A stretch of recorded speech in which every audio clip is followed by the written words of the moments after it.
हमार कुटिया नहीं आई, नरका कच्चा मकान में रह रहे पाकर में, कौन पंचायत में पाकर। तहसील कौन सी लगती है? बमोरी। ऐसे कितने लोग हैं जो परेशान हैं? बहुत परेशान है, परेशान है।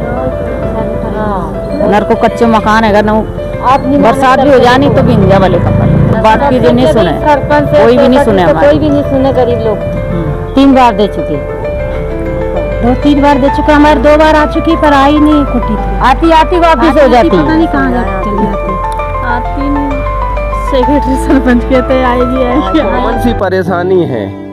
जैसा कि अभी इन्होंने बताया कि पता चलता है कि आती है, आ रही है कुटी, आ रही है और आती आती कहाँ गायब हो जाती है।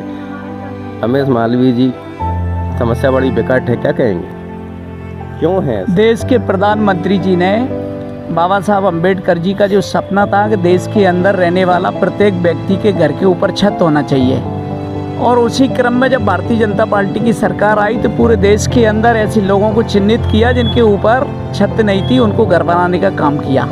अब प्रक्रिया आती है, जैसे बहनों ने बताया कि सेक्रेटरी ने हमारे नाम नहीं जोड़े। मान लीजिए आप मेरा इंटरव्यू नहीं लेंगे तो कोई ये पता कैसे चलेगा?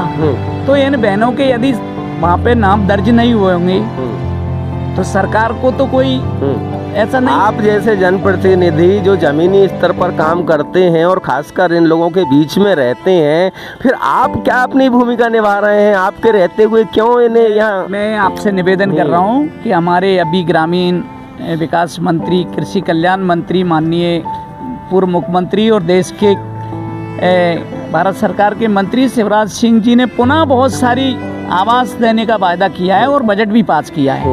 मैं बहनों से निवेदन करना चाहता हूं कि आप अपने यहाँ नाम दिखवाइए, यदि नाम नहीं है तो आपके नाम जुड़वाइए। निश्चित रूप से यदि आपके घर के ऊपर छत नहीं है तो सरकार निश्चित रूप से आपको घर देने का काम करेगी। तो ये नेताजी ने आश्वासन दे दिया है और अब आप से उम्मीद है कि आप इस तरह का प्रयास दोबारा करेंगे।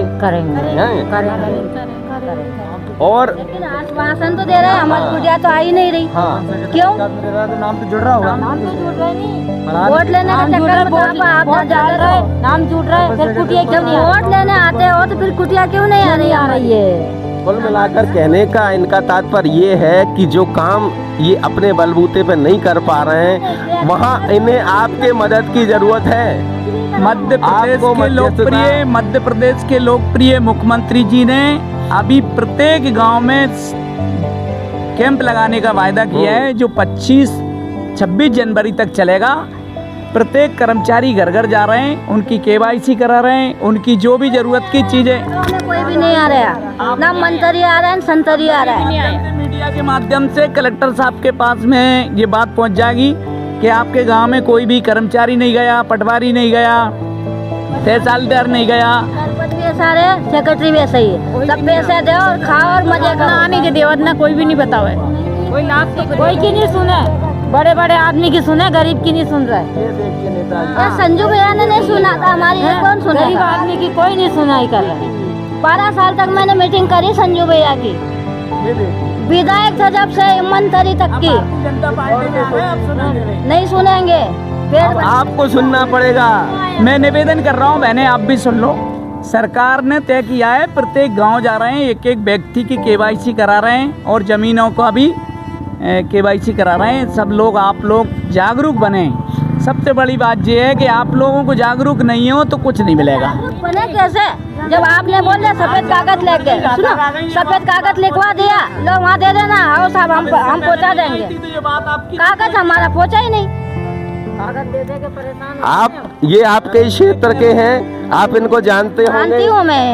मुख्यमंत्री जी ने घर घर जाने का वायदा किया है, कर्मचारी जा रहे हैं। आपके घर घर जाकर मुख्यमंत्री जी का जो संदेश है, सरकार की योजना है, वो पहुंचाने का काम कर। नेताजी, जनता की ये नाराजगी ठीक नहीं है, आप भी समझ सकते हैं। भारतीय जनता पार्टी का प्रत्येक कार्यकर्ता जनता की सेवा के लिए सड़कों पे खड़ा है। आप आदेश करें, हम काम कराएं। आप अपना बताइए, आप खड़े हो कि नहीं सड़क? मैं खड़ा हूँ, मैं 24 घंटा खड़ा रहता हूँ। ठीक है, निवेदन कर लिया। दो बेर कुटियां बन गई, मकान बन गए, जन के कुटियां दे हमें कलेक्टर साहब से नहीं मिला, नहीं हमें कुटी की एक ईंट नहीं है। ये देखो तो हम कहें हमें डॉक्टर साहब खुले में बैठे हैं माता जी। अरे नहीं जान दे रहा है, नहीं जान दे रहे, कौन नहीं जान दे रहा? नहीं जान दे रहे बेकार। आवेदन आप हम तो दिया है, कहीं बहुत दवा है। कह रही हो दिया है। अरे अभी हाल जाए दवा है, जो बाहर बैठ गए कहाँ से आई हो आप? बिरिया दांगी से 3 बेर आ चुके। आवाज का पर्चा यहाँ पर दो, वहाँ पर देकर आ रही जनता, कलेक्टर साहब के पास तो जान नहीं दे रहा है।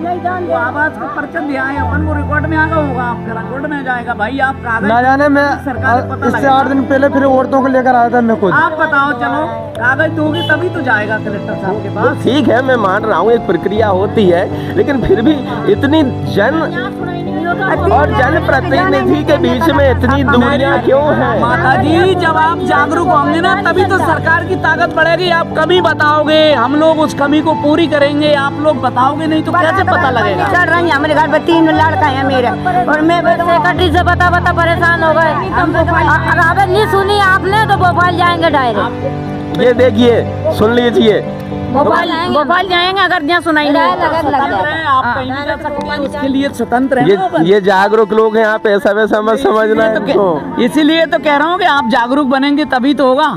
हमारे हमने अब भोपाल जाएंगे, जाने सुनी तो। भोपाल जाएंगे, किराया लगाएंगे, खाएंगे क्या? बच्चे कैसे पालेंगे?